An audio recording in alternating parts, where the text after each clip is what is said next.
ladies and gentlemen. Welcome back to another episode of the Remasculate podcast.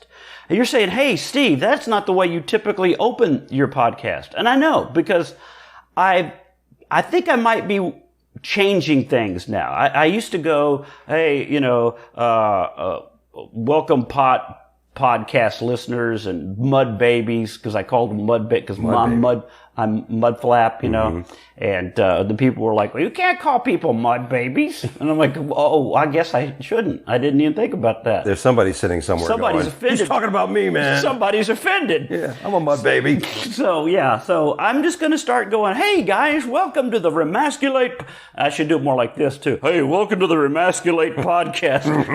Because you really can't go, hey, welcome to the Remasculate podcast. Yeah, that's awesome. We're real men. Yeah. Anybody want to play Pokemon? Oh, we are live in the comedy condo in beautiful downtown Tulsa, Oklahoma. Oh, yeah. Oh, Tulsa.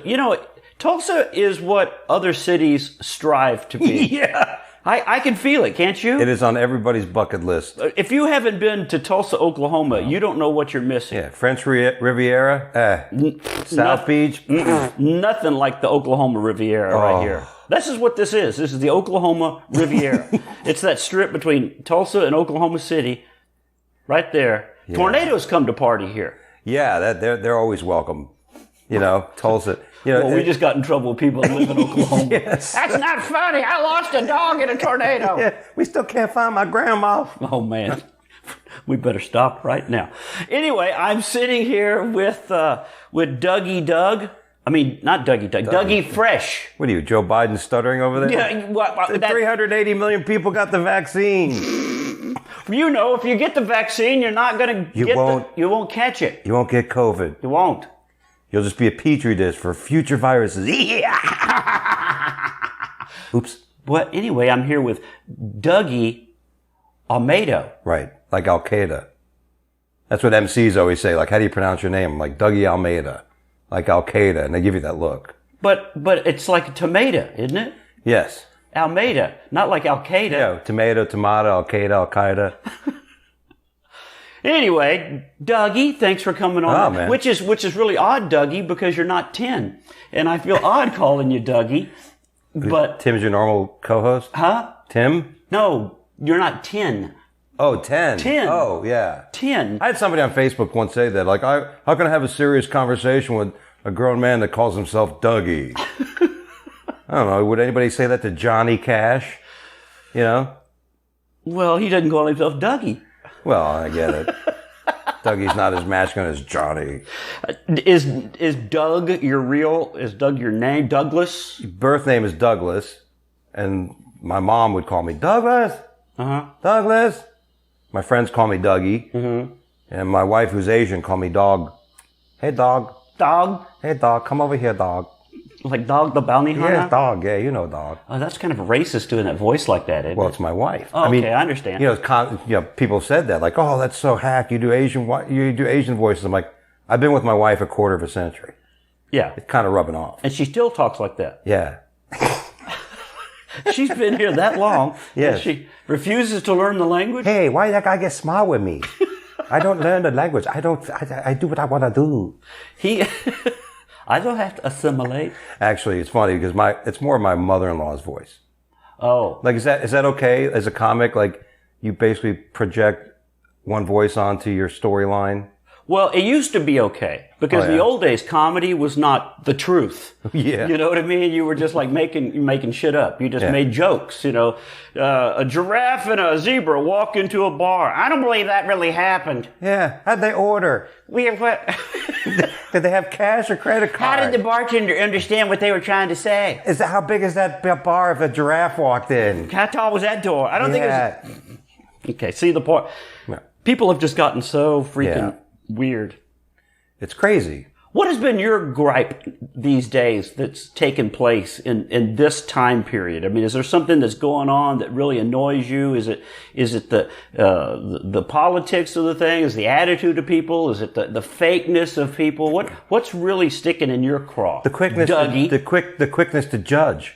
You know? Yeah. I mean, like, there's certain times, like, a couple of years ago, we did a show at a country club in Vero Beach, which couldn't be more waspy.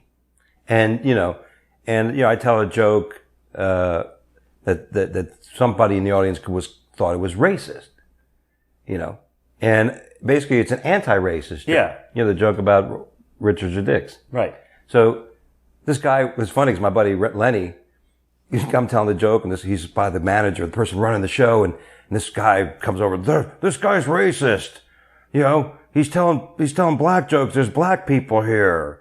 And my friend Lenny, without missing a beat as a comic, goes, "Oh, you want me to call security?" And it was like how stupid it was because and he's like, it's an anti-racist joke. What he just said. What are you talking about?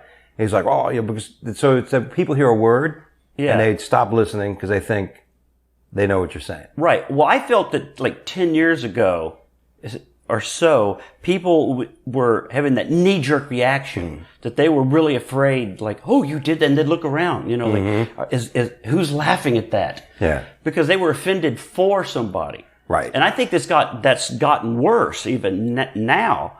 But at the same time, I think everybody's nervous of everything because everybody wants to be separated now. We all were unity. I remember when, I'm old enough and you are too to remember that we all, let's all get along. Our parents were kind of jerks. We understand we're all one. And now all of a sudden it's back to, I want my own class graduation. I need my own study hall. Well, it all started remember in the late 70s, and they had cars that had the bench seat in the front. Like if you were in the front seat of a car, you were basically sitting on a bench. Right. But nowadays, even the newer cars, every seat is individual. Right. Bucket seats in the back. Yeah, seat. I want my own recliner. I want to put my head in my own position. You know what I mean? Yeah. So it's so individualistic. I have my own air vent with air conditioner control on the back seat. Yeah. I want to be at 70 while you're at 68. I mean, it's just who knows? I mean, I like I played team sports all my life, so I've gotten into that where the team concept. It's like it's if somebody messes up, oh my bad, I'll accept it. Yeah. But nowadays, hey man, you messed up. No, I didn't. You don't know what you're talking about. Not my fault. Yeah, you don't know any better. You didn't throw the ball with the right spiral. Yeah, you voted for Trump. You're an idiot. What do you know? We're playing football. How did Trump get into this? See how that's great? I measure that when I talk to a lot of people. When you talk about anything about this guy currently as our president, they always bring up, well, what? I'm like, hey man, you know what I'm saying? I don't like the minute you get into a conversation, you're talking about football players, I don't go, well, you know what? He's no Mike Ditka, or, some stupid shit. And you probably voted for Trump. Yeah. You watch Fox. I bet you watch Fox. No, I watch OAN and Newsmax. But hey, I watch your wife when she's in the shower. Now, where are you originally from? Where was your water sack broke? Wow. I'd have to remember that moment. What was that? That's Mama's water sack. Oh. I thought it was at a water park. That was the original water slide. Yeah, exactly. That was the first time you went, wee! That's why we all feel at home at a water park. I had a friend invite me to one recently, and I'm like, oh, you want me to go to a water park where I got to walk 1,000,000 flights of stairs? Yeah. You know what I mean? To go for a 15-second ride. Yeah, to fall into a pool of everybody's diarrhea schmez. Yeah. No, I always admit, when I make fun of water parks, I actually have a bit that I do now and then about why your eyes always burn in the water park. They burn. You get out of the water, you're like, oh, it burn. Is it the chlorine? It's the urine. It's the urine. Yeah, they got to keep that clean, man. Or the only thing that's worse is when you go down those really fast slides and it takes like an hour and a half to pull your drawers out of your ass. Oh, yeah. Holy shit. That's why you go down face first and hope your drawers are back at the top. Oh, my God. You can't go down face first, a lot of those things. You can't? No. Some of them have those rubber mats that have the curve on the front. Oh, yeah. Those are great. I love those ones where you see those people fly off. Like you get those real big fat guys. Oh, they come up over the edge. Oh, yeah. They're generating so much velocity. You'll be safe. You could have hit a ramp to the space station. See, I lack that kind of, I don't know what the gene is called in that, the thrill seeker gene, you know? Like people that want to, that's the highest ramp and there's a possibility you could fly off of it, or let's jump out of an airplane. There's a possibility your parachute won't open, or let's bungee jump. This cord might break. I don't have that in me at all. No, not at all. The last time I felt that way was on a roller coaster. When I got off, I had a headache for 2 days. I said, yeah, that's enough of the roller coasters. You know, I don't need another reason to go to a chiropractor on Thursday. Bunch of roller coasters. And then they have the ones that like that you get on and they're all what they call the simulators. Oh yeah. And you get on there. That oh my makes God. me sick. Yeah, I get it. Because the chair moves and you watch a screen and you're like, I think that prepared us for the Biden administration. Did I mention that again? Sickness? I remember one time at the Luxor, when the Luxor Hotel in Vegas first opened, there used to be one of those rides, that simulator ride, and it was taking you down into the pyramid. You went down, and it was horrible for me. And when the door opened, when the ride was over, I actually fell out and puked in the casino. Hey, isn't that the comic? Yeah. Yeah, that's the kind of stuff. That's why that stuff is always kind of, I don't want to do things that somebody might recognize me. Yeah. Did you remember, talking about rides, you remember the Gravitron? No. The old carnival ride where you get in this thing that was like a big hubcap or a wheel. Oh, and it killed you against the wall? It starts the centrifugal force. Next thing you know, you'd be sitting there like, oh, look at me, I'm upside down. Yeah. That was a ride. Until somebody threw up. And then the centrifugal put it on everybody's like, what's that? It's called the vomit rocket. Yeah. Should have worn my bib. Yeah, were you into that kind of stuff as a kid, though? As a kid, though, I liked all that. You know, the roller coasters, you know, the bumper car. I mean, anything. You know, when those circus, you know, when those carnivals used to come to town, you're like, oh, you know, I'm going to get. And then it's the parking lot at the Piggly Wiggly. Yeah. It's got to be safe. Yeah. They just put it up. Is that a bolt on the floor? Where does this go? Is that Gomer Pyle putting that together? Yeah. Hey, that guy looks trustworthy. You know what I'm saying? Back then, the big. Your step up to manhood was always a ride called the Himalayan. Now, was that the roller coaster? That was the one that spun around and it had like the bumps in it going around, and it'd either go forward, or sometimes it'd go backwards, and you'd be the first. I'm gonna do the Himalayan.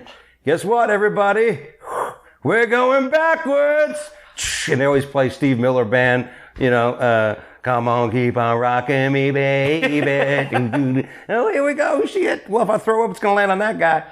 Oh. That was your first test of manhood. I always hated those carnival rides that would spin inside of a spin. You know, they spun, what you were in spun, and then it twisted at the same, like you might be in a little cockpit thingy. Again, you're putting a lot of trust in that guy with the hammer and the screw. You know, putting all those moving parts together. Right, because they're leaving town tomorrow. Yeah. Meanwhile, you know, he was up all night with the Denny's waitress. You know what I mean? Denny's.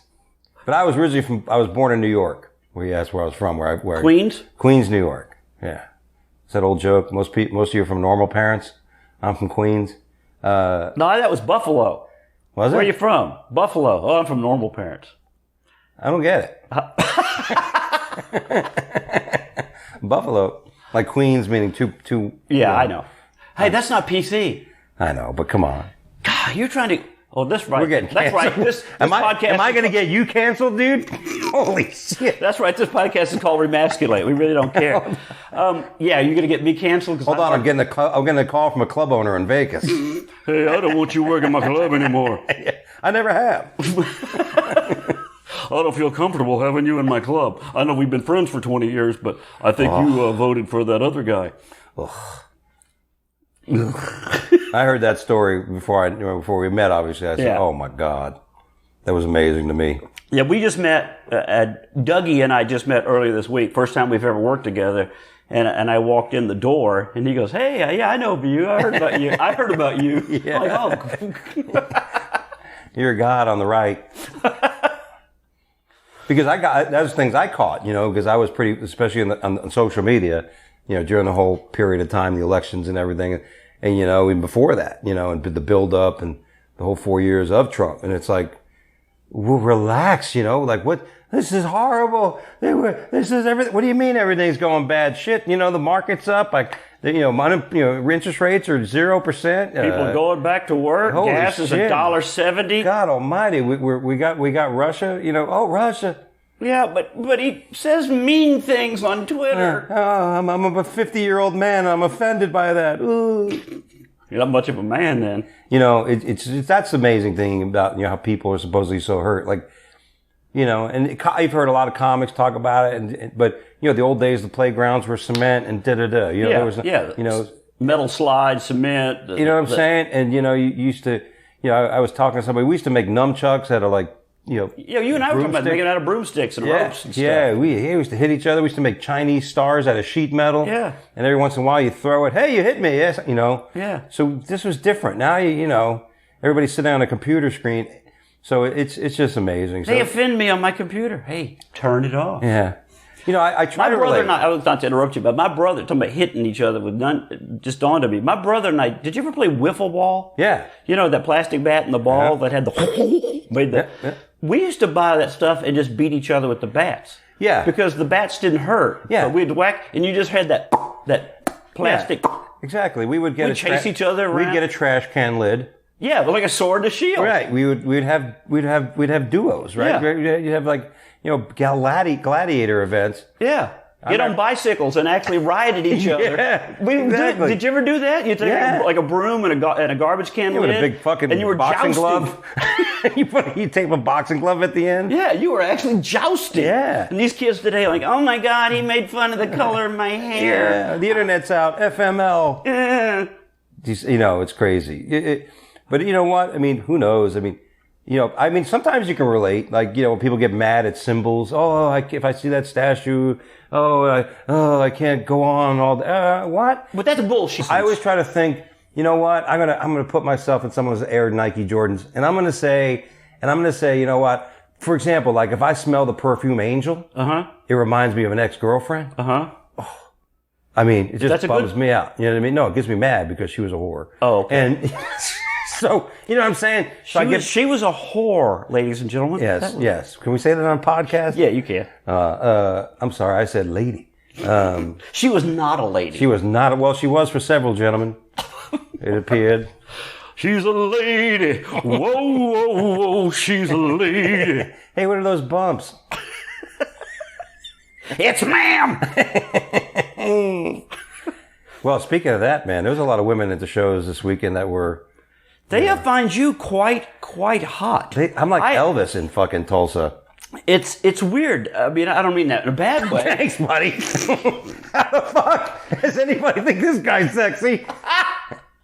Just see it when he wakes up. But you both shows last night, you had women in the audience just like basically throwing panties. I know. At you. I felt like Tom Jones, man, in Vegas. You know what I mean? And that one woman, when you're standing on the stage and like the first show, that woman had a yellow dress on. And she was with another woman, and they kind of had that look, like they don't like men. Yeah, I thought they were together. Yes. I put it that way. I thought they were together. Even during my set, I asked another couple, you guys married? Yeah. And another, heterosexual couple. And I go, you guys married? Yeah. And she goes, oh no, we're just friends. Yeah. I'm like, oh good, you guys friends share things? And she goes, it's up to my friend. I'm like, I've never had this much open, like, you say that in Fort Lauderdale, Miami, like, ugh, get away from me, you fat bastard. Here they were looking at me like, yeah. But you look like Elvis here. I do. I look like Elvis. I look like, in Tulsa, I look like Elvis. But in South Beach, I look like Ron Jeremy. Oh, you're the warthog? What do they call it? The hedgehog. Hedgehog or whatever. Yeah, what a difference. I was on the beach there. Lady comes running up and she goes, you're that guy in the videos. You're Ron Jeremy. I'm like, I wish this was a nude beach. I might not be offended. Hey, you look like the most vile person on adult films. Well, that lady last night that was in the yellow dress that you're speaking of, I spoke to her after the show because she's a huge fan of mine. Really? Yeah. She actually, and another guy that was next to them had come over and said at first, that woman that he was talking to, she said they call her Mudflap at work because she constantly plays your comedy channel at work. And I'm like, Oh, that's awesome. And then here you are like, I thought she was with the other woman. No, she's a married woman, and that was just her friend. And now I'm wondering if they were just jacking with you. Well, you know wait a minute. She was married? Yeah. The woman in yellow was married? Yeah. Oh, okay. Well, I'm glad I didn't run after her. Hey, you want to come back to the condo? Wait, aren't you married too? Yes. My wife's not going to hear this podcast. You don't think your wife would hear this if I tagged her? There's no way in hell she'll hear this. What? You're going to send it to her?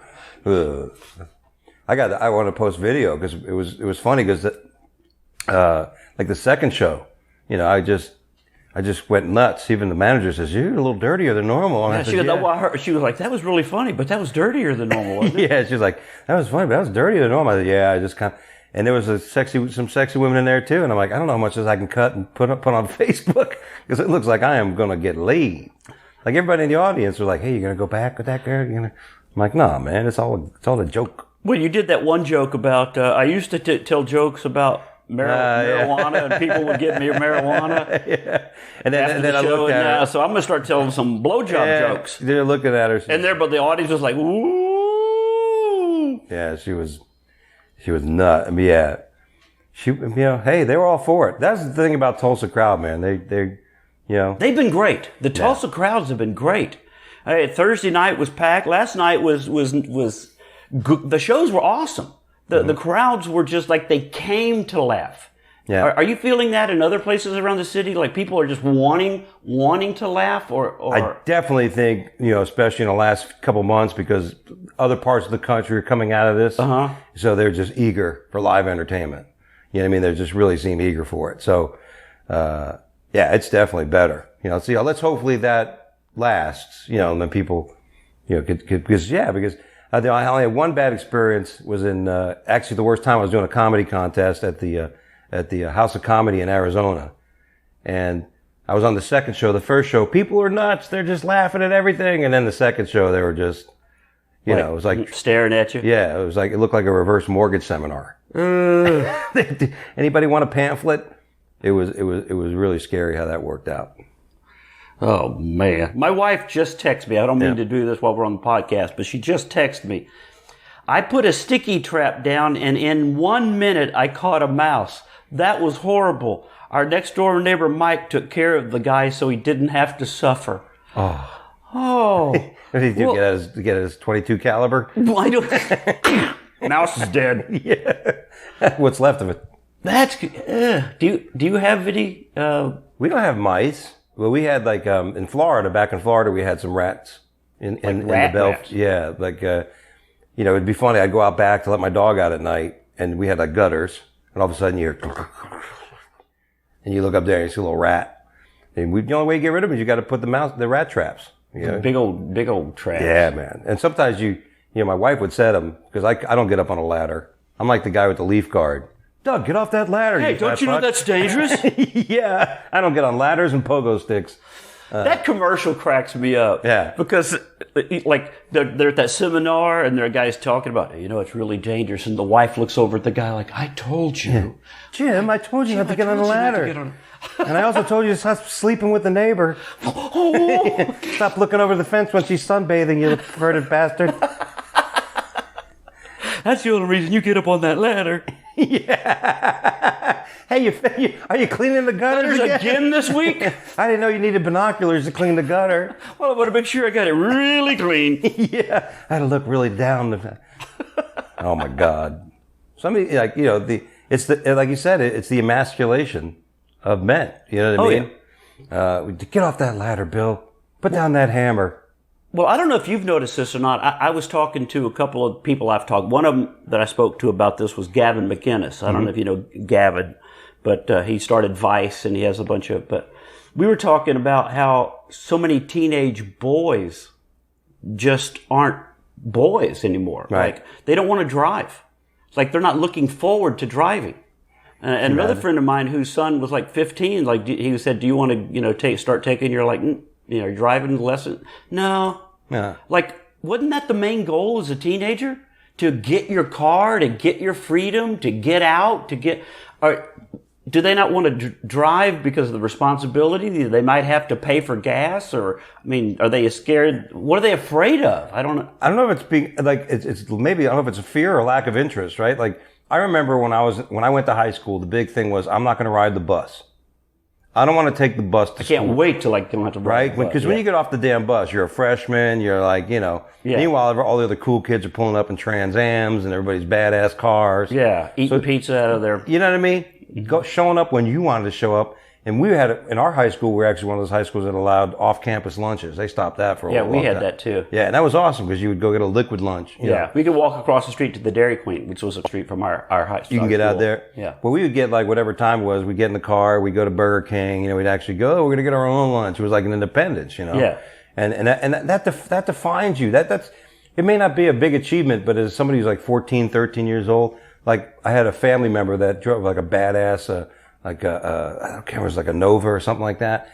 And he picked me up for school, you know, and I was a freshman, you know, I was like, here, Doug's pulling up in his Magnums. And so then, you know, driving the freedom of being that, hell yeah. Or having a friend that had a car. How awesome was that? I mean, if you were 14 and your 16-year-old friend had a, you know, like, I'm going with Doug. You'll be back later. Yeah. Does Doug's mom know he's got the car? Did you have friends like, I was a jock growing up, right? I had the friends I've known since I was little playing on soccer teams and traveling soccer leagues and all that stuff. But then every once in a while I had other friends that had long hair. Yeah. You know what I mean? With my rock and roll friends. And, yeah, I remember once my father would be like, who's this guy? You know, with the long hair. You know, I don't like him. I go, why? I don't like him because he's got long hair. You know, and it's just you bring back thoughts, right? When you think about growing up. But, the thing was, my mom, people would come over in the morning. And my mom was great for that. They'd come over. Hi, Mrs. Almeida. My mom would give them like a bagel with like an inch and a half of cream cheese on it. You know, not like a little bit here. Yeah. You know, and everybody, I'm going to pick you up. I'll come by at 7. I'll be ready at 7:30. I'll be there at 7. Because your mom feeds as well. Yeah. It wasn't just a schmear. No, it was not a schmear, man. Butter and. Ooh. Right? Ooh. You put butter and, if you have both, can you put both on it? Toasted a little bit. My mom was everybody loved my mom. My mom's still alive. I don't mean that in a bad way, but when I was a kid, our house was where everybody wanted to come to, you know, because my mom wasn't that one that was the, hey, your mom lets us drink in the basement. Hey, your mom doesn't care. She smokes pot with us. Yeah. That creepy ass mom. My mom was the church mom, but, you know, taught Sunday school, but she was always, you know, everybody's friend. And here, would you want some more sweet tea? I'm like, let me make you kids something to eat before y'all go, you know. Yeah.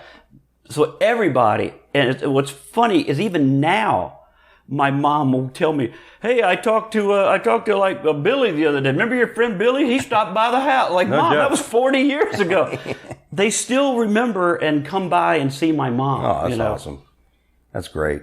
Those are good friends, man. They'll come by and see your mom. Yeah. Well, they're not really my friends as much as they were. They're hers. How's he doing? Like the other day, one of my high school girlfriends, her mom, she told me, he goes, Kathy's mom, Dolores, called me the other day. Like, what? That was my girlfriend in like 9th, 10th grade or something like that. Meanwhile, your mom's getting invited to all the good parties. And you're sitting home. What's going on? I'm sitting in Oklahoma with Dougie. Yeah. Hey, what's your mom doing? Hey, Steve, what's up? Hey, buddy, how's it going? What's your mom doing? What's your mom? Is your mom cooking anything? Can you give me your mom's number? Nuts. Tulsa. Oh, Tulsa. But the shows have been great. Oh, by the way, I for you guys listening, I have become addicted to a Roku. I'm busting cable. Got Roku, and I downloaded an app called oh God, I can't remember the name of it, but it shows Alzheimer's Anonymous. Yeah, Alzheimer's. The Alzheimer's channel. Yeah, Filmrise Westerns. That was the name of it. Filmrise Westerns. And it has a show from 1974. Oh, yeah. It ran from 74 to 76 called Moving On. And it's about two truckers, two guys that share an 18-wheeler and they drive across the country. A real nice 18-wheeler. Oh, it's really nice. Well, I got Dougie this morning. We've watched like 3 episodes. Yeah. And he's like, this ain't bad. This is not bad. It's fun to watch those old shows I watch it a lot of times just to go, hey, look at that actor. That's the guy from WKRP before he was famous. Yeah, you see people, and we were watching the same thing where they were watching the Love Boat episodes. Yeah. Yeah. I remember that person. Oh, I remember that, how the old sexy, like, was that one lady, the dark-haired chick was on the Love Boat? Oh, big old jugs. I'm not talking about her tits. She walked around with a bunch of water. She was playing Gunga Din. What was her name? Bardot? Adrienne Barbeau. Adrienne Barbeau. Adrienne Barbeau. Oh. Yeah. And you were like, oh, I used to have the hots for her. Oh, the only woman that was hotter back then was Linda Carter. Yes. Wonder Woman. Yeah. Oh, Wonder Woman. Remember she did that movie where she was naked? I was about to, you beat me to it. It was with her and Marjoe Gorner, the guy who'd been the preacher. Yeah. Got to see her tennis. I'm sorry, ladies and gentlemen. He said tennis. That was amazing. Oh, boy. You watch those old episodes of Wonder Woman now, and she spins, the way she spins around, the graphics are horrible. Yeah. Let me just start spinning, and there's a fake overlaid explosion. And that's amazing.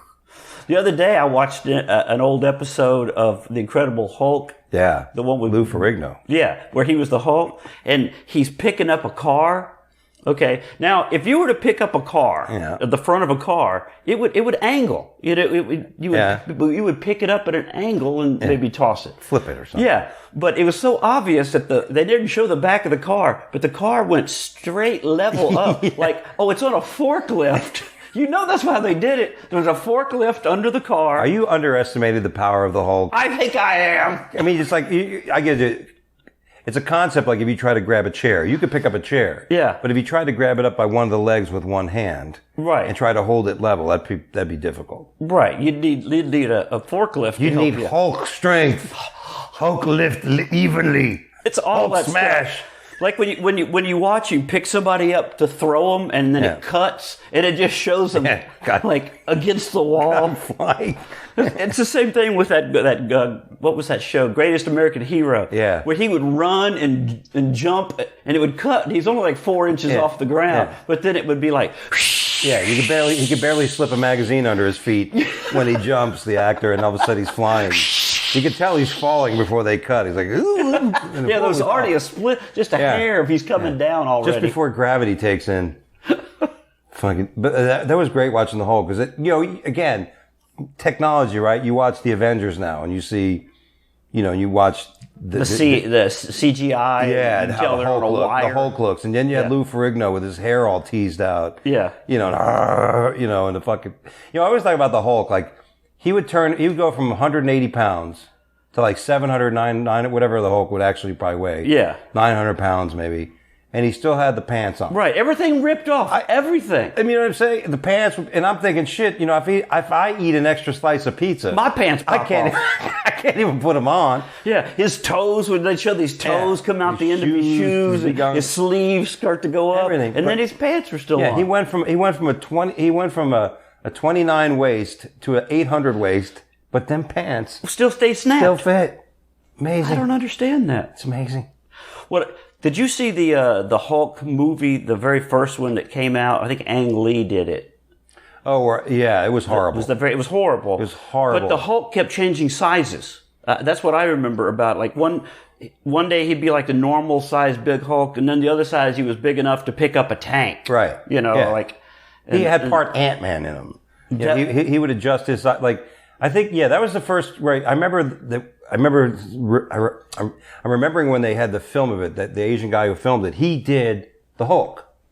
He's a I'm not being racist here, but he's not he wasn't really an athlete. This guy, he wasn't proficient in. I guess the Hulk is not a kung fu expert. No, the Hulk is not doing Hulk smash. That was it. Hulk smash. Yeah, you don't see Hulk doing Chinese kung fu forms. He's fucking meditating under a brook.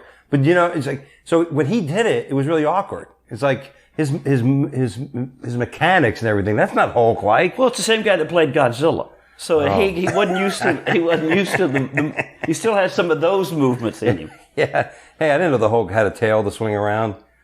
Yeah, that was horrible. That was a horrible Hulk. And I felt bad because Ang Lee is a great director, and it was just well, that he was should just have a directed. He should not have been the Hulk. If you want to be the Hulk, if you want to be the Hulk, you have at least had to squat some weight. You know what I mean? You had to squat some weight. You had to do some benching. But it was CGI.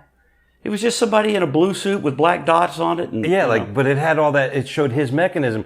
And the problem was, he's what, 5'4", 5'5", like 230 pounds.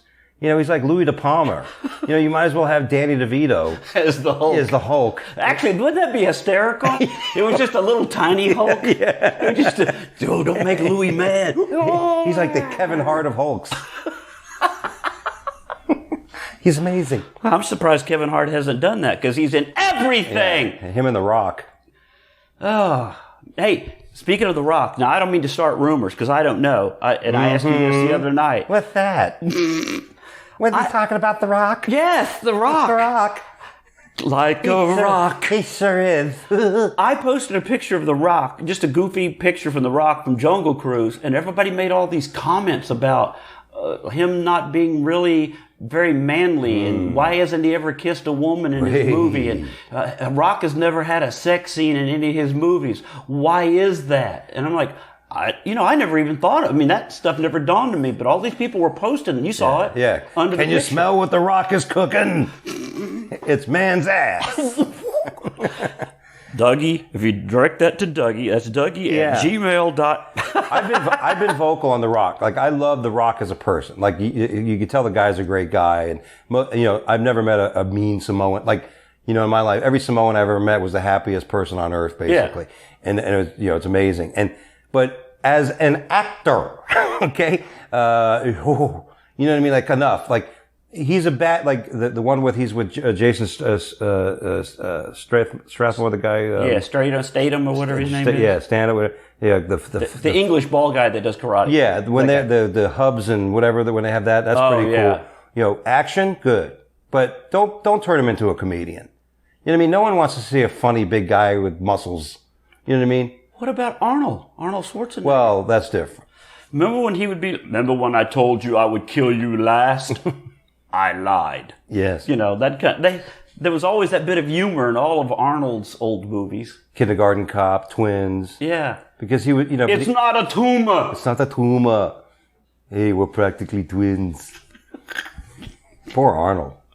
Banging his. That was the greatest story, wasn't it? What? When Arnold got caught, like the kid shows up and he looks just like, hey, Dad, how you doing? I'm sorry, Mom's boss. And I don't mean to sound horrible, but but you were like, Arnold? Her? Really? Yeah. Her? Mm-hmm. Her?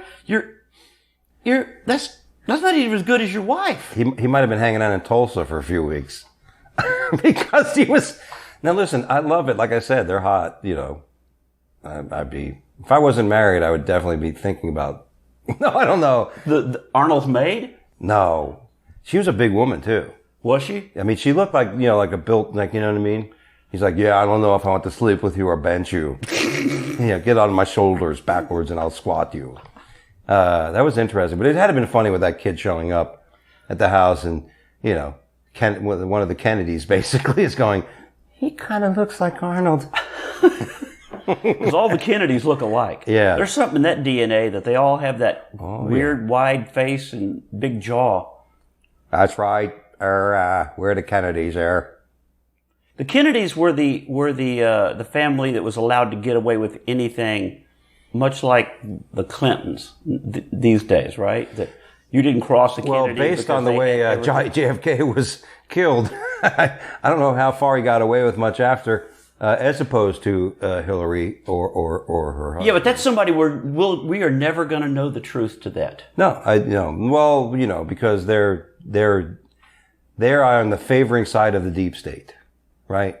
I mean, how many rumors? I mean, think back on the Kennedy thing. How many rumors have you? It was the Russians. It was the mob. It was people that wanted him because he was talking to Marilyn Monroe too much. It was, there's it was Joe DiMaggio. Stop banging my girl, you fuck. Yeah. So, I mean, there's every angle that you can think of. Yeah. Joe DiMaggio actually, threw a coffee maker at him. It wasn't a bullet. It wasn't a shot from the bush. It was a coffee maker. It wasn't the one bullet theory. It was the Mr. Coffee theory. It was the Mr. Coffee theory. You got hit with a coffee. No one saw the coffee maker because his head exploding. Oh, crazy. Do you believe in the one-shot theory of Kennedy? Do you think the bolt action was that accurate from that window that far away? From what I can remember about it is like, because you and I have had conversations about what happens when somebody gets shot. Yes. And it seems to me he was shot from two different angles based on... Back and to the left. Yeah. Back and to the left. Yeah. That's not like you trying to squeeze through, cheat on a video game. You know, back and to the left. Yeah. Here's the thing about conspiracy theories. When people say, oh, that's conspiracy, I'm like, it's crazy for you not to consider what is inconsiderable. Yeah. You know what I mean? It's almost like, because the opposite of that is, which is a big philosophy I have now, which is very evident, is that the theory of you don't know what you don't know. Oh, yeah. Well, conspiracy theories were only conspiracy theories because they hadn't been proven yet. Right. Because when somebody said, hey, I'm going to sail around the world, you're going to fall off. Idiot. You're just idiot. You're just going to fall off. Listen, I Googled it. That was a conspiracy theory. So everything, I think people just say, that's a conspiracy theory, or you're a conspiracy theorist because they don't want to know the truth. They're either afraid to know the truth. I say this in my act. Like I make that comment, here's a truthful statement, all single men are bachelors. Right. You can't disprove that. You can't argue that with me. You can't hashtag. From the time I say it till I finish it, at the end it becomes truth. Because it is. Sometimes, when you say like again, let's talk about something that's topical. Was the election rigged? Was there hampering in that? And people say to me, well, there's no evidence. I go, well, there's evidence mounting. Now the question is all kinds of other things. But 90-something% of crimes in this country are unsolved. And a big percentage of those are unsolved because of the lack of evidence. That doesn't mean the crime was not committed. That just means it was done in a manner where there's nothing, So, people watch TV shows and crime shows and think, oh, it's going to be wrapped up in the half hour. You're right. But it's not the way the real life is. And, no. And, so I'm not saying happened or didn't happen. I'm just saying that don't tell me one way or the other. Right. We may, just like with JF Kennedy, people are like, well, to this day, we're like, how did he die? It may be 10 years before we find out, was there really, the rigging of the election? And listen. Oh, it's not going to be 10 years. It's going to be 10 days. No, did the paper ballot. I mean, there's already been so much exposed that people don't want to hear or talk about. You know what I mean? And that's being suppressed, all that information. And, the people do it. You got Bernie Madoff's guys counting the numbers. Yeah. But they're the ones that actually try to start something to discredit, you know, instead of just going, oh, you did find something. Maybe I was wrong. Because like you said earlier, nobody wants to be wrong. Though it's not my fault. Yeah. And they'll blame it. The liberals will blame the Republicans, just like with defund the police. Oh, it was so good to see Cory. What's that one senator, the congresswoman's name? Oh, Cory Bush. Doesn't that sound like something you get ointment for? Yeah. Oh, I'm sorry, ma'am. You have Cory Bush. Oh, no. How'd I get that? That explains the itch. Yeah, and the irritation. Ladies and gentlemen, please. Well, not gentlemen, but ladies, please. Maybe some gentlemen. Yeah. I don't know in this day and age. Well, I haven't been able to reach my Manscaped regions in a while with this weight gain, so I may have a Cory Bush myself. You have a Cory Bush. That's not fair. It was great to see her crying. Well, the great thing is that I always have a feeling the phonies and the posers, whether it's athletics, whether it's politics, whether it's in comedy, whether it's in any arena, the people that are not really qualified, let's say, to be in those positions will eventually show their true, right? I mean, and that's what we're hoping that you and I had this conversation. That's what we're hoping with society. We're hoping society's starting to realize this is kind of stupid. You know what I mean? Yeah. Am I really that concerned with what somebody else is saying or doing? Is it really affect my life? Yeah. But let me go back. I'll stop you there to say, I've been saying this for 20 years, honestly, 20 years now, because as people that know me know that I've always been leaning to the right. Mm-hmm. I was bad-mouthing Clinton. I was against Carter. Right. I was raised where right is right and wrong is wrong. And you don't lie, you'll get in trouble. So I've always been like something about these people seem off to me, you know? So I've always been like that. But I think people are finally starting to come around, and not woke, but awake. I think people are actually I think the woke folk are starting to make people go, hold on. Yeah. You are an idiot. You are lying. I don't want my kid to look like it was beamed down from another planet. Yeah. It's, you know, that's what you hope. Woke, you know what woke is? Woke is like just before you wake up and you think, you know, like you think it's reality, but it might not be. Yeah. You think you're in a threesome or foursome, you know, and then you look and you hear your wife going, wake up, Dougie! Dougie, wake up! Gotta take the garbage out. That's so funny when you told that joke the other night. I was like, oh my God, how true is that? You know, about waiting. Well, that's in my act. People always are like, you know, they think coffee's cutting off. Oh boy, that's what that beep is. If you're hearing that beep in the background, our coffee pot is shutting off. No, that's our Tulsa hotline. To the bat phone. Is that people assume that my stand-up must be as political as I am on Twitter and Facebook, but I'm just vocal. But my stand-up, I've always tried to write stuff that people can relate to, that most people don't talk about. Yeah. You know, I seriously try to think of things. And like you said, oh, that garbage thing. Like, everybody's... Yeah. So many people have done that, but you kind of go, okay, nobody else has done that yet. But it's hysterical when you run with... you start running, your hair's flying all over the place on stage. Oh, my God! Well, I've been told by people that one of the reasons, and I keep my hair long, is that I'm able to play characters. It gives me a different way. Like, I look like my wife for a second, or I look like the crazy street guy, or I can, you know. That's funny. But that garbage thing, I think that's hysterical, because so many people tell me that they relate to that with their wife. Because who hasn't done that? You procrastinate, you know. Yeah. I love those questions. Isn't it great when our wives ask us questions like, are you going to go to that? Are you going to go on that trip? You know, are you going to go to that comedy festival? Yeah. You sure you want to? You sure you want to do that? You know? Yeah. Does it cost a lot of money? Are you paying for it? Are you getting paid? Are you going to have fun without me?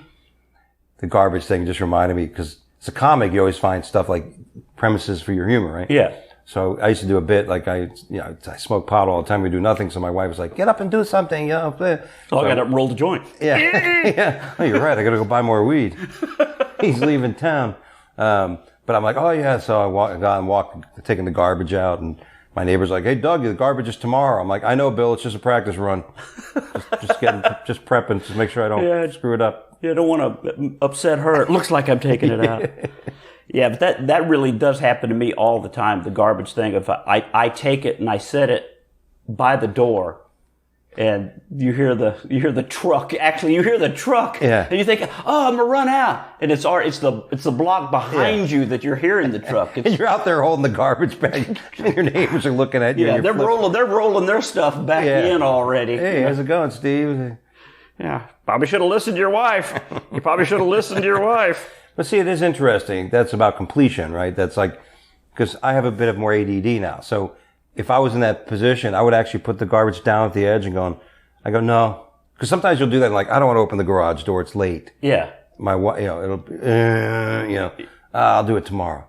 Right? But now I'm like, so that's the new me. I'm like, nope, once you set forth, finish it. We're going to complete this task. Yeah, my wife has actually been very good about helping me with that, because I believe I have a bit of ADD, and I think most creative people do. That's why you're like, I'm jumping around. I'm putting ideas together that most normal people are like, how did you get those two? Exactly. Where'd you find the overlap in that? Exactly. You know, but she's been very good about, look, just do it and get it off your plate. That's one of her favorite sayings. It's one less thing I have on my plate. Yes. Yeah, I agree. I agree with your wife on that one there, Steve.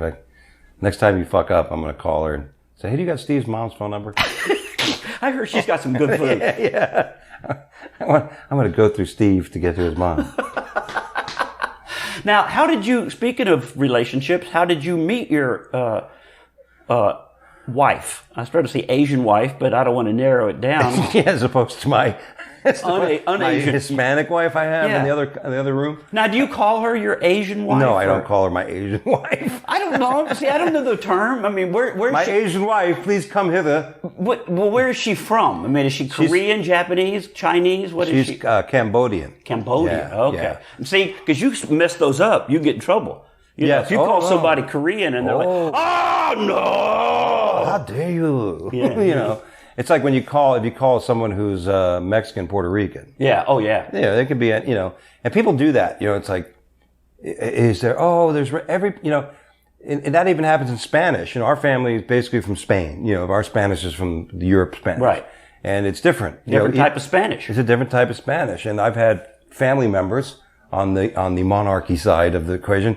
You know, you have all those Indian Spanish down there in Miami, you know, and I'm like, I don't know if that's what we want to call them, you know, but, and here's the thing, even if somebody says that, depending on the interpretation of the person hearing and their state of mind, that may or may not, that statement itself may or may not even be negative. Because all it is actually a realization that in Central America, it was a mix of the early Spanish settlers that came in, and there was a mix of the gene pools. Yeah.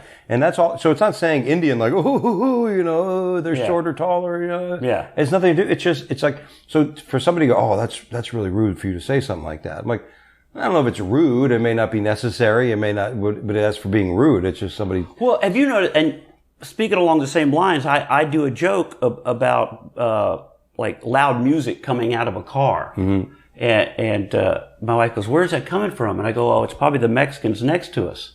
And she's like, "Why would you say that?" And I go, "Because I looked over. See the name Hernandez in the back window? See the Jesus sticker in the back window? Yeah, you know. And the unnecessary extra amount of pinstriping on the car? Yeah. See the airbrush picture of Jesus holding a pit bull on the hood? See the car going up and down? Right. But people, you can feel the audience sometimes be like, like that Mexican is not a bad word. No. Because Texan, who's from Texas? Texan. Oh. Who's from Oklahoma? Dare you. Oklahomans. Yeah.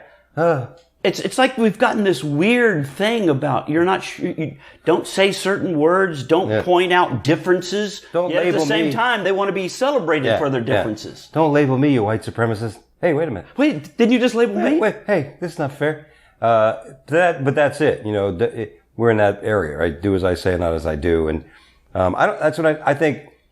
I was taught, like, you know, sticks and stones, you know, names, and don't ever give somebody power with words. You know, right. Don't, if somebody, you know, the old expression, if somebody calls you an asshole, you know, but if 20 people call you an asshole, you might be. Grab the saddle, you know what I mean? and that's what it always comes down to. Like, especially in our business, right? If somebody doesn't like you or says something to you, I mean, it's hard for us not to be like, well, why not, you know? But at the same time, it's like, I don't expect everybody to like my shit. I don't expect everybody to understand. Well, for a long time, comedians were thought to be the people that we're the ones out there kind of like shining light on things and talking and exposing the humor of situations. I saw a news story the other day, and I think it's the same lady that wrote the book. They've been pushing the CRT, you know, the critical race theory. And she was giving a speech about how comedy is racist because we're the last thing now. We're actually making fun of everything, and and that's what she said. Comedy is racist. Jokes are not racist to me. They're jokes, and if you can't take them, screw you. Yeah. I'm not trying to badmouth you. I'm not saying you should be locked up or sent away. Yeah. I'm just saying, look, here's some stuff I noticed, and you probably do. That's why you laughed at it. You've seen it too. I always say that stereotypes are true, hence the word stereotype. Stereo means two. That means stuff you've seen before. Yeah. You've seen this before. There's a reason this has this. It's theory. Based in something. Yeah. The fact that something is stereotypical is that it's happened enough. There's been enough. More than one person has noticed it. Yeah, there's been a grouping of reasons for it doesn't make it truth. It doesn't make it an absolute. It doesn't make it, and that's the thing different. You know, people don't realize there's a difference between things that are common and things that are absolute. And that's what we mean by truth. You know, truth is absolute. It's got to be something that's all inclusive. And if said, there's no other explanation. It is what it is. But everything else is common ground. It's all, is that, ugly. We used to do this class. We used to do this in a conceptual learning class. Like you have 10 people in the room. You say, okay, everybody grab a piece of paper. Do me a favor. In the right top corner, please put a circle. In the middle of the paper, please put a large, star. Next thing you know, from all 20 people with the same words you just said, you'll get a vast variety of pictures. Of stuff on that page. Ranging from the ability, to interpret what they see and what they visualize, and then they adapt through mechanics onto a piece of paper. Society on a much grander scale with a lot more influences, right? And a lot more, interferences and variances and all this kind of stuff, and influence, will give anybody a number of ways of thinking something is. Yeah. And it's just amazing how we've gotten to the point where we're so smart. Yeah. The Google geniuses, the Google geniuses, the hindsight Hindus. Yeah. The know-nothing know-it-alls. They're the ones that are going to go, oh, I've got this figured out. Yeah. Well, it's kind of, I've said this, I think I've said this on the podcast before, but, you know how people say, I don't like being thought, I don't mean somebody look at me and think I'm a criminal. I don't want, why is the first perception? But why was every rap video pushed as guns, gangsters, bitches, money, street cred? Right. People pushed that image forever, straight out of, and all of a sudden, wait, okay, so we sort of have that image, but we don't like that now. Well, you perpetrated it. Yeah. I mean, how dare you think the way you think? Well, even as simple as relationships, forget about race. Like even like in your relationship with another person, the old saying was, usually your feelings don't lie. Right? You're always told that. Trust your feelings. Trust your gut. Trust your feelings in your gut. And, you do that based on history, based on experiences. So you're like, the old expression, well, if you're walking down the street and there was a black man walking, would you walk in the other thing? I go, no, I would not be worried about the color of the guy's skin. I'd be more worried about the mechanics of how they're walking, right. What they're wearing, right. Their movement. If he's in a suit compared to a plaid shirt with the top buttoned and a blue bandana wrapped around the top of his head. If you had a white guy walking that had, and he looked the same way. Yeah. I'd be worried. Yeah. So if you set up the question to get the answer you want, and I find that a lot on Facebook and social media, a lot of my liberal friends like asking questions in that sequence. Yeah. And they do that. And I'm like, I'm not going to answer. Oh, you're not going to answer my question because you don't have an answer? I'm like, no, because I'm not going to be the lemming that follows your directive. So, and this is all about law. When you studied law, the one asking the questions, the trick questions, they can guide you. They can find the answer that it doesn't necessarily have to be trick. It has to be like sharp. Like I want to follow, and then, I'm not going to answer that question. Well, why not? Because your question has no relevancy to what we're supposedly talking about. Well, why not? Well, because, I don't have an answer for your question. Well, then you're evading. No, I'm just not answering your question. It means nothing to me, so it's always been crazy. Well, like you said, some situations you have to pay attention to. Like one time I was in LA at a Fat Burger, and I was all by myself. What'd you call me? Fat Burger. How dare you? So, but I noticed two guys came in. It was just me and it was another guy over in the corner. But two guys came in, and when they first came through the door, one sat right by the back, and one kind of moved up about halfway up. Right. And I saw them turn. They looked at each other, and I'm just watching. And the other one got up and went toward the counter. I actually just set my burger down and walked out. I did. Yeah. Because to me that situation didn't look right. I don't want to be in a situation where are they fixing to rob this place? Yeah, why not? I felt uncomfortable. My gut told me, get out. I don't know what ever happened. I don't. I was just like, I was almost done. You left your hamburger? No, but not a lot of it. Oh, I was it's a Fat Burger. They're delicious. How dare you? But I did. That was a situation that my gut told me this doesn't feel right. Yeah, and I'm sure, and again, it's not one thing. The color of the person's skin. It's not that one thing. No, and I didn't say the color of the skin because it was two guys that it's made a me feel combination of elements, right? It's a whole bunch of things, not just one. So somebody on the interpretive side may say, well, that's why you did it. I love when somebody says to me, even forget about why you did something. I love when they say things to me like, well, you said this. Yeah. And I know what you meant. I love that. I'm like, you have no, like. I know what you meant. Yeah, I know what you were trying to say. Like, and I'm like, no, you obviously don't, because there's probably 1,000 different potential interpretations of why I may have said that. Yeah. You don't know my motivation. You don't know. I have been, for all my life, and I will say it, and I really don't care, I hate rap music. I hate it. Yeah. I absolutely, I think it's one of the worst things that's ever happened to this You don't even like country. Eminem? No.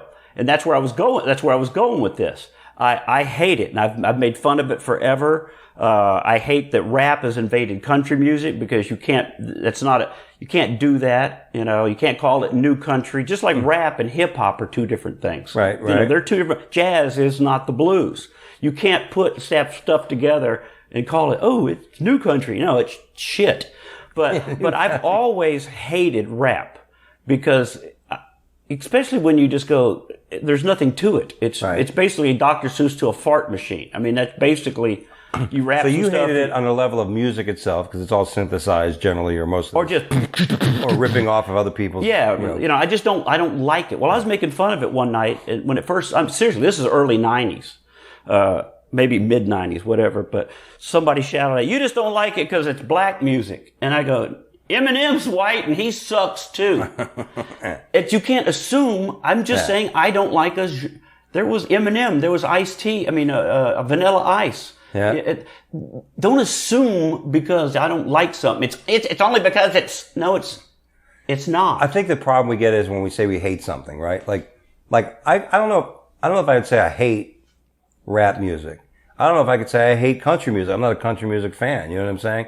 But I've liked some of that rock, like ZZ Top, Leonard Skinner. Yeah, Southern rock. Yeah, so I can't say I don't like Southern music. So I mean, it's not on my channel. It's not you won't find any of it on my iPod, or my Apple Tunes. I didn't like so much about it was like some of it. All right, I will say everything. Remember Blondie did the thing. Goes to the bars and eats guitars, and then that was almost rapish. What it was was rap. But what bugged me more is when the whole attitude of rap started in the mispronunciation of words, and it was like cool to be ignorant, and it was cool to dress like you just got out of jail, no matter what neighborhood you came from. And it's like I don't like the influence that it's like they're pushing an ignorance on a situation. And now look at society today. I mean, it's cool to be like, I hate everything. I'm offended by everything. Yeah. Instead of being like, let's critically think through this. Yeah. I would see, to me, I don't put as much power. I don't care. I don't listen to it. And that's it. Like, you don't like rap, but, I'll think of somebody like, let's see, the genre was like, guys from Boston now, Walk This Way, Sweet Emotion. Alzheimer's Anonymous. I know who you're talking about. Why can't I think of their name? Aerosmith. Like Aerosmith, he had a bit of a rapping. They did that then with Run DMC. Yeah, and of course, the Red Hot Chili Peppers. Their style of music is almost like Andy Kiedis would be more of that. Well, there was a group. Style. There was a time for a while that there was several bands that did that. They tried to blend rock and country. I can't remember their names, but there was several bands that tried to do that. Yeah, and so not rock and country, rock and rap. And so I don't know. Now, does the message? What is the general message of it?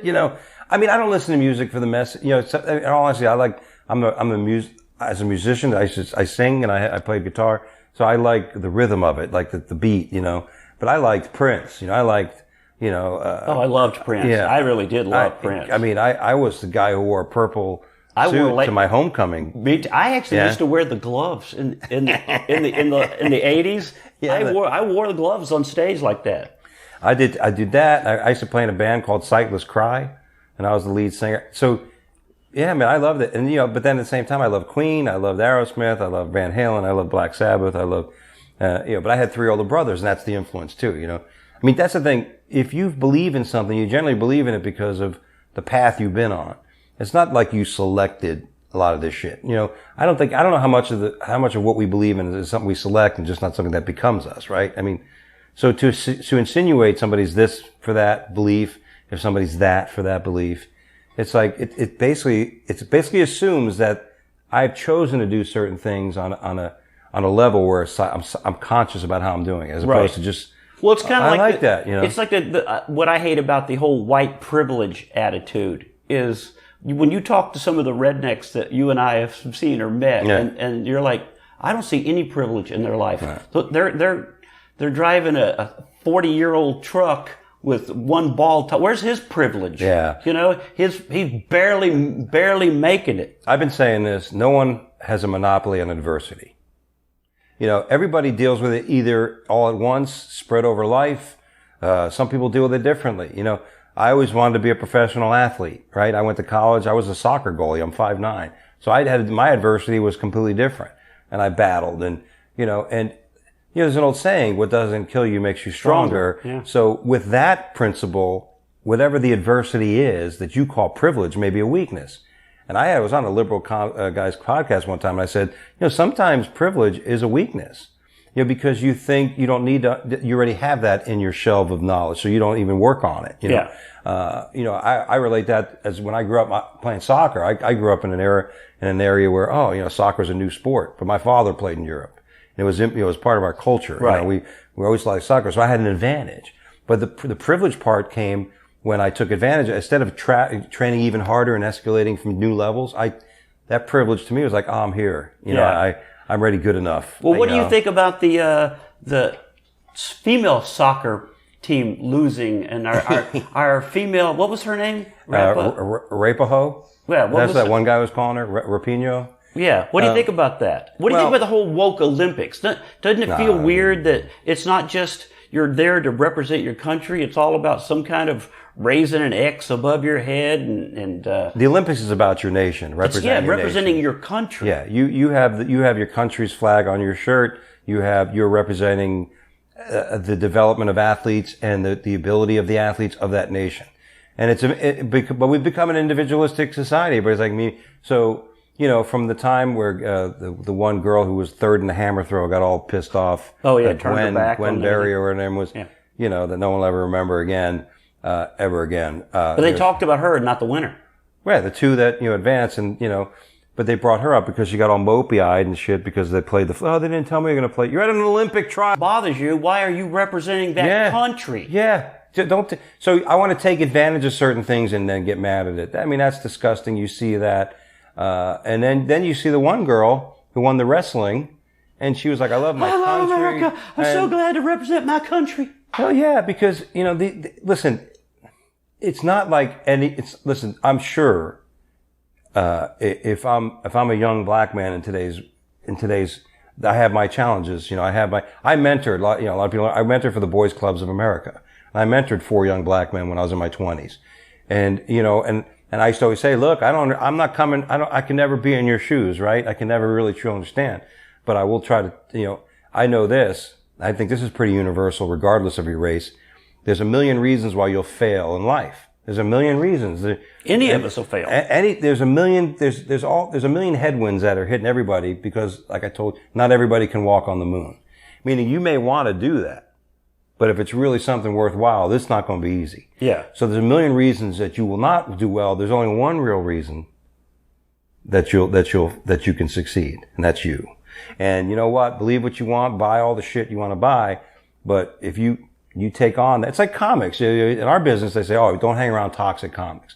The ones that are always complaining about other comics and people and shit. You're like, you're right, because you don't want to get into that mode. And so it's no different. And it's almost the same thing humanity. Like when you're a child, you have a choice. When somebody tries to help you and give you advice, you either have self-esteem and understanding thank you for the advice. Yeah. I'm going to apply this. Or you don't have the self-esteem and you're like, you do think I'm stupid? What, you don't think I know what I'm doing? Right? And there's always that distrust. And that has to do with trust. That has to do with a lot of other character aspects. So I don't care what race you are or stuff. Your character aspects determine where you go in life and how well you deal with adversity, and so, I don't know. Well, to me, a lot of what's going on now is almost, if you could want to relate it to having a bad parent that would, like, you're never going to amount to anything. If you're being told that constantly, you're never going to get ahead. Everybody's holding. It's not everybody. It's you. Like that's what that's what groups are being told now. It's like you're being fed information. You're never going to make it. Yeah. If we don't get rid of these people, you're never going to make it. If things don't change, instead of you going, no, I'm going to do this. I am good enough to do this. You imagine an alcoholic going to a sponsor, and his sponsor says, you're probably going to fuck up. There's good chances you're going to be dead anyway, so don't worry. Don't even worry about it. Don't worry. I know a lot of us don't make it through this program. When Trump was elected, people are like, oh, he's this and that. I go, look, man, I don't need a leader. To me, success usually bears down to the decisions we make in life, right? And so the most influential people in the world that can make decisions. Deal with the recourses of it, the circumstances of it, not get drawn down.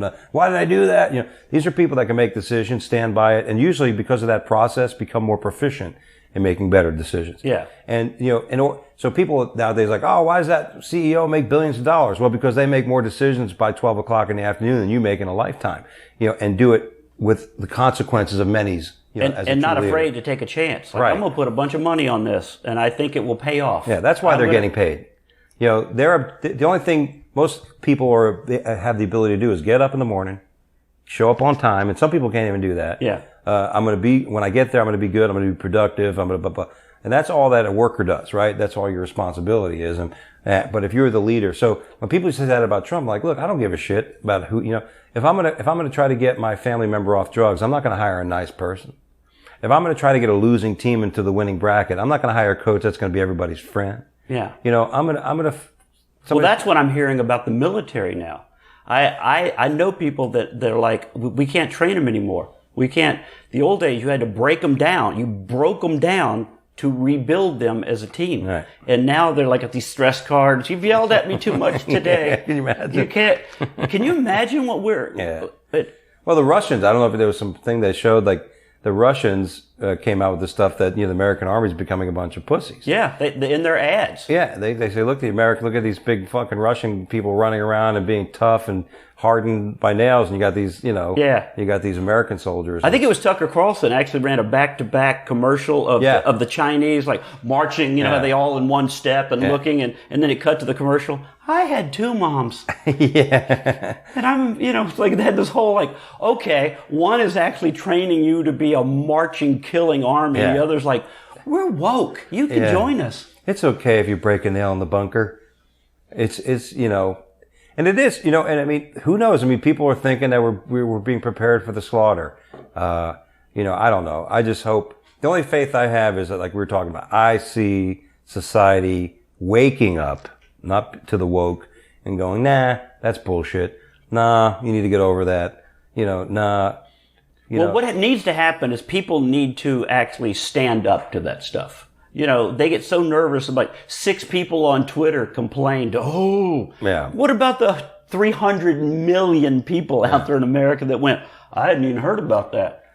Think about when Trump got elected and the pussy hats and the people out there just roaming around, all because they didn't like how the election process worked. Yeah. The people, did you see the earlier stuff when they were all like in whole vagina costumes with their kids? There's kids out there and they're like dressed in... Fuck Trump. The like little kids holding fuck Trump. Like, what kind of society is that? Is that ours? Like, do we even want to listen to somebody if it doesn't go my way, I'm going to act like a child. That's, and I won't be in a position of acceptance. I won't be in a position of tolerance. I won't be in a position of working with it. And so, I hope we're getting to the point. When I watched that Cori Bush crying the other day after she unloaded and said that she was more important than everybody. Right. Right? Because she said that. She goes, I have things to do. I have to live, not you. Yeah. The average person doesn't have an agenda. It reminded me a lot of when LeBron James came out and said some things like, hey, my life is going to go on. I don't give a shit what you people think. I'm still going to have billions. And, and it was an elitist, above all kind of thing. China's going to pay me billions of dollars. I don't care what you think over here.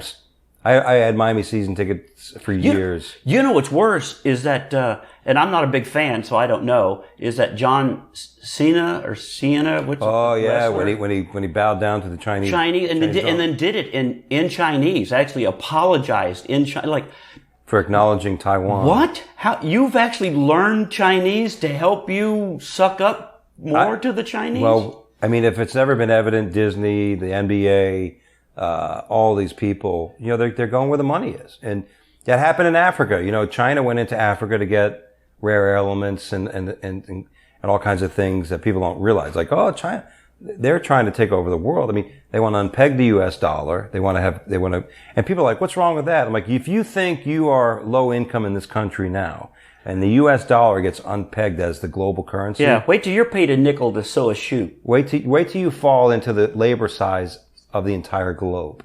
And your value now is valued with everybody else. Yeah. You're going to be pretty upset.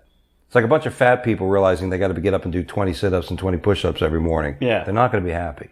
Well, I saw a TikTok the other day. It reminded me exactly what you said. It showed this woman going, I would do anything if I could just lose this baby weight. And the lady goes, they cut to this other woman and goes, you want to go to the gym with me? And she goes, fuck that. Yeah. Isn't there a pill I can take? That's kind of the attitude of like, you know. Easy fix. Yeah. I need the quick fix. I don't want to work for it. Yeah. I don't want to earn it. I don't want to actually, because that's the thing. People they don't know what they don't know. You know, like I went to college on a soccer scholarship. My parents didn't have money.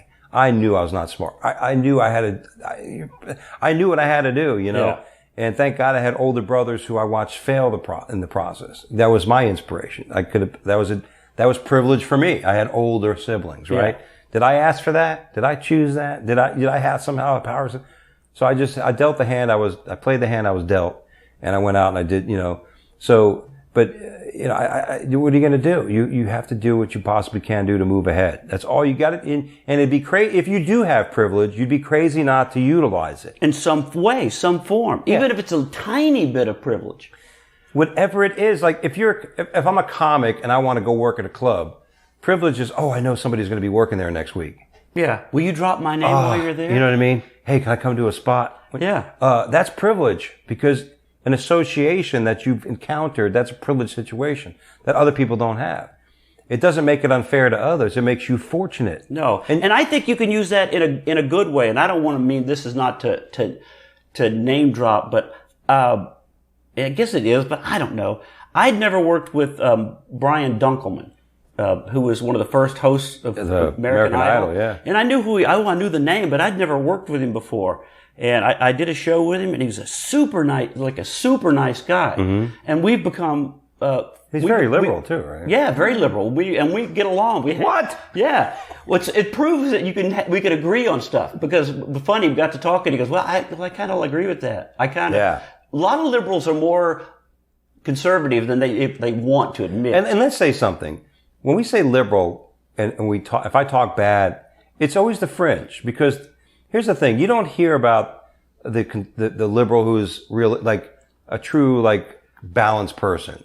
Yeah, they'll say, oh yeah, you know. Yeah, I can see that. And those are the ones you'll see trends. And there's those, you know, like on every side, there's Republicans and there's conservatives that are like, you know, yeah, we do need some social service. But it's all we keep seeing are the people on the fringe. You know, these are the ones that keep telling us these are the ones that. Well, they put them on TV because that gets the most. Well, it used to be like one of my liberal friends was saying, you know, I'm a liberal hippie. Mm. I was the hippie. And that's different. That was people that just wanted love, peace. Yeah. Why can't a little pot be legal? Mm-hmm. Why can't we all just get along? Yeah. That was the liberal compared to my dad. Everybody needs a job. If you can't pay your way, then that was those two sides. Right. And now it's completely to like, well, you know, people that think they're alligators should be able to dress that way and go to work like that if they want to. You know what I mean? It's just gotten so far that even the hippie liberals are like, well, I can't get on board with that. Well, hopefully that's when difference becomes outrageous, you know, and then that's when it. The other day I was laying in bed thinking, and I don't know how to word this joke, but I think it's there. Because if you look around at like TikTok and some of the stuff on Instagram and stuff, you're like, weirdness, like super weirdness. Mm-hmm. You're like, is America turning into the Star Wars bar? You know, I mean, remember that bar in Star Wars where it was like, is that what we've basically become? If you don't look like something that's not. Yeah, I don't get that, you know, the coloring of the hair thing. Like or the you know, the outrageousness. Yeah, I've tattooed scales on my forehead. Yeah. Well, it's like that guy, the Capitol Police guy that was on TV. The guy where he looked neck's completely all tatted. Is he really a Capitol Police? Like, it's just weird. And, you know, and again, whatever somebody does to themselves, like young kids, they might meet my nephews color their hair, you know.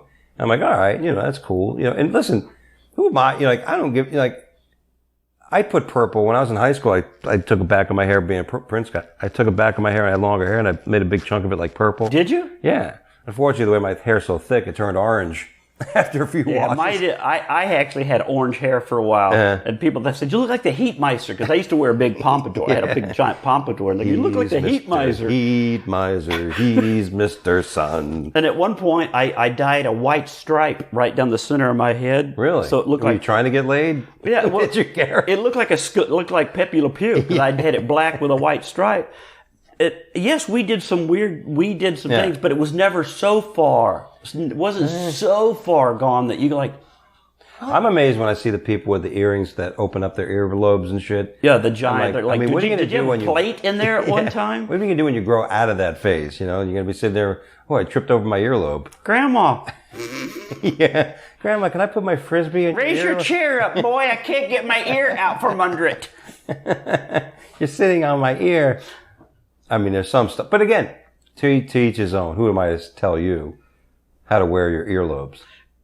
Right. But if somebody doesn't, you got to be told once in a while that things might not be okay. Not everything is okay. Mm-hmm. Yeah, if you want to do that, you're going to have to accept this. You're not probably going to get I don't want my surgeon to have "eat me" tattooed on his knuckles. Exactly. You know what I mean? I mean, right. Again, decisions we make, right? Decisions that we make. Like, you know, do I want to get a face tattoo? It seemed like a good idea when I was 17, you know, but then I don't think the youth understand that. There's a major difference, right? Between, let's say 12, 13 and 19. Just a few years. Then there's a major difference between 20, 22 and 35. Right. And then 50, etc. So things change. And the only good thing with society is as most people get older, these silliness that are expressed in the early days, they start, you know, and it usually happens when people acquire things and respect and understanding, and then they realize, I got a lot to lose. A little more position in the community or whatever. And let's see. But let's see if these millennials and these young kids today can figure it out. I don't know. Well, I have tattoos, so I'm not against tattoos. Yes. But I don't understand, like why you would just completely, you're a 16-year-old girl and you got a sleeve. Yeah. You know what I mean? I don't understand that. Yes, if you're an adult and you decide this is what I want to do, it doesn't affect my job. This is who I've become. Yeah. Not, what are you going to do now? Oh, it seemed cool to do. Yeah. I want to be different. Yeah. I want to be part of this look. Yeah, like I used to really like the Partridge Family when I was a kid, but I'm glad I don't have that bust tattooed down the side of my arm. That checkered color difference. It's right. It's the same thing. It's like, you know, listen, I wore a parachute pants. Yeah, I went to that phase where I wore parachute pants, but thank God I could barely take them off. Yeah, but actually, thank God you could take them off. What if you had to stitch that? What if you had to make that your fashion choice, and that was it for the rest of your life? You know, Dougie's still wearing parachute pants. I know, and he's got that red Michael Jackson coat on too. Beat it. That would be. It's like the guy with the tribal tattoo around his arm. You know what I mean? You see these folks. Yeah. What tribe? What tribe are you? The moron tribe. You idiot. What tribe is that? Tribal? Yeah. Yeah. I mean, to put a tattoo on, like. When I got I have a tattoo. It's a dragon on my left, on the outside of my left shin, right? And that was because I was a Thai boxer. So that leg they called it the sneaky left. That's what knocked the fuck out of people because my leg was always bam, and I'd hit people with that shin. So that was my dragon. That's where the dragon went. I had a friend, he got a tattoo. It's like, look, it's a tattoo of an alligator eating a watermelon. I'm like, what the fuck does that mean? I go, I don't know. I just liked it. I put it on my arm. I saw it on their board. That's another thing. See, my tattoos, or my dog, those are my dogs. That's what they are. As my dogs have passed away, I had them tattooed on me. And another thing, if you noticed about the tattoo, see the skull? Mm-hmm. okay, when my sleeve is down, it looks like biker tattoo because a skull with wings. Right. You go, no, it's my dog's. It's your dog. See, Your dog is the holy. That's kind of the way as Mary. Yeah, it's kind Actually, the dog is in a Mary Magdalene outfit with a black belt. Yeah. And an Elvis robe, or Evil Knievel robe. Yeah. So I designed this, but that's why I did the skull down here to make it look more manly. Yeah, that guy's a tough guy. Wait a minute. Yeah. He's a pussy. But the tattoo actually means something. Yeah. You know what I mean? That's what... There's thought behind it. There's thought behind it. But you see those like, oh, I have a Tweety bird. Yeah. What? I went into the tattoo parlor and I was looking on those things on the wall and I thought, hey, I like that. That one has a nice color. That's like the people who wear baseball jerseys or football jerseys. Do you like the team? No, I just like the color. It matched my sneakers. I look good with my sneakers I had. Oh, well, man, I appreciate you doing the podcast with me. This was fun. Now, this is the part of the podcast where I turn to you and say, how do people find you? Tell people what are your websites and all your Instagram and TikToks and... Absolutely. Well, I'm not too worried about Twitter anymore, but you can follow me on Funny Fiduciary as well as TikTok on Funny Fiduciary. You might want to spell that for people. Funny, obviously. Fiduciary, Fiduciary, Funny Fiduciary. And on Instagram at Dougie Dangerous. I have a podcast called Wake Up Late with Dougie Show. Google it. Follow our fan pages on YouTube. Subscribe. Appreciate it. And of course, hanging with Mark and Dougie. You'd enjoy that. It's a bit of a conservative... maybe you'll have me on one day. Absolutely. We'll do it. And have you on the Wake Up Late with Dougie show, because that's the format for that too. And where else? I think Dougie Dangerous, if you're ever in Florida, I got great shows out there. Go to Tada Productions, Tadda Productions. I have a lot of shows in Florida. We'd like to have you down there in our Isla Mirada room, in our Coral Springs room, in our Palm Beach room. So, nice. Check us out. Did you say your TikTok? Because I know that's actually blowing up for you now. I know, right? A Funny Fiduciary. Finally, you gave me some nice tips on that. You know, and get Funny Fiduciary. Come join me on TikTok. You know, at this point right now, somebody just asked, fiduciary? What is douche? You're a douchebag? Fiduciary? Yeah, he sounds like a douchebag. No, you're fiduciary because you're a financial guy in real life. You actually do financial planning, right? Yeah, for 31 years now, I've been a money manager, and which I'm blessed. I can tell dick jokes all over the country. Yeah. By managing money, I don't want the club owners to know I don't give a shit about the money I'm making, but I do have about 1,000 shares of Amazon, so you're not worried. I'm not really worried about the check clearing from the Loony bin this weekend. But you know what I mean? But fiduciary means person of trust. Yeah. Financial trust. So if somebody wants you to manage $1 million of their wealth, and this is the thing about who we are, right? What is your value on earth, right? What do you bring to the table? That's what everybody needs to ask themselves. What are you bringing to the table? Yeah. So that's what, so I could sit down with somebody, and because of my history, because of my proficiency in what I do, people say, I'm going to give this person money. I know they're not going to abscond with it. I know they're not going to, they are making decisions for my benefit, not theirs. Right. And that's instilled by being a fiduciary. Right. Well, thanks for doing the podcast. I appreciate it. It's been a lot of fun. I hope you guys listening enjoyed it as much as we did doing it today. Yeah. This was awesome. If you did enjoy the podcast, make sure that you give it a review. Give it a 5-star review on iTunes or anywhere else that you listen, because we're all over the place. This podcast is on every podcast platform. I mean, it's on Spotify, iHeart, Pandora. It's everywhere. And we appreciate you listening. Share it with your friends, because that is the only way podcasts get found. Yes. You have to tell a friend, or you have to tag a friend, or you have to email it to them, because there's no real, unless you're part of that whole podcast thing of, Mark Maron or Adam Carolla, where they're advertised. They're big companies have those. You have to share individual podcasts that you love. And we love that you listen. So until next time, God bless America. Go listen to some Oak Ridge Boys. I bid you adieu.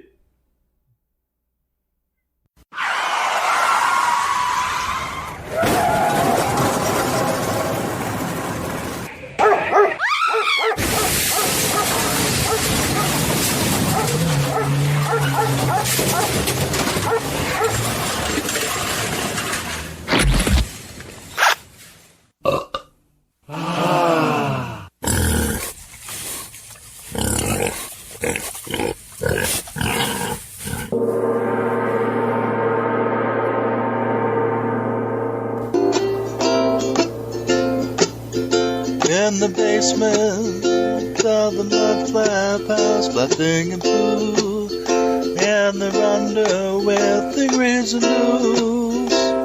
And Pooh licks himself, and Flap contemplates manly things.